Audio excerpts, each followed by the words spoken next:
Hey, it's Dr. Michael. I've been asked to do the brief demo that I do for all my patients. I like to explain the dangers of soda if you're in a healing crisis and compare it to some other waters and just show exactly what it does. I also want to show some of the dangers that are associated with tap water. So for instance, we're going to take tap water and we're going to fill these two things here real quick. You can see they come out of the same jug. Now what you'll see is that it is loaded with the chlorine drops. These are just the straight chlorine drops from an Adjic. You know, people are like, oh, I used too many drops. You know, it makes it brighter. It shows up. Let me get you to stick 3 fingers right in there all the way to the bottom. There you go. We'll take a couple minutes here.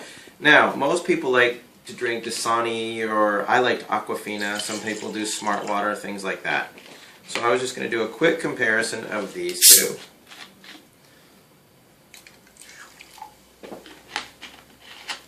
So if we look at how much the acidity level is compared to an Adjic's 9.5 water, we will get a comparison. Now this, mind you, is just water from Dasani. It is not soda. You'll see that the colors are all real similar. Here's the 9.5 water. And yeah, this is what I do probably 4 or 5 times a day when people ask me why they shouldn't drink sodas. You can tell from the pH chart that this is about 10.0, 11, 9.5, somewhere in there. This is the soda, Sprite. You can tell its acidity level is way down at the bottom of the chart. And surprisingly, this is Dasani water, one of the more common bottled waters. So what it does is it is an extreme acid. If you're trying to have available oxygen, hydrogen, and antioxidants in your water, what you're going to run into is, if you think, oh, I'll just drink 1 soda a day, what you're doing to contaminate your system. So, for instance, if you're drinking water from Dasani, it rebalances out pretty quickly. It'll bounce up, gets it done. If you do the same thing with soda, though, you'll find that it doesn't change hardly at all. In fact, with this 32-ounce glass of water, it only takes a capful to start destroying that water and turning the whole thing acidic. You can tell that it does it pretty quickly.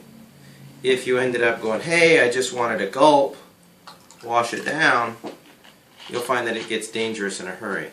So you've gone from purple to blue to green to light green to yellow pretty quickly.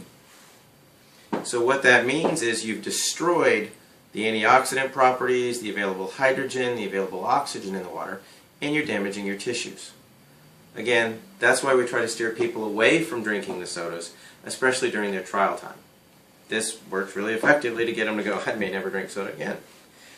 This now is the chlorine water. The reason that we do this demo is because people don't think that what they put on their skin matters.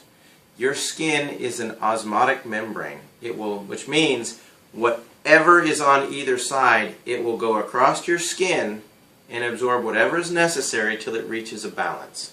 So for instance, lost your paper towel here. There you go. And as you saw, I just dumped it from the same thing. We can just keep adding drops.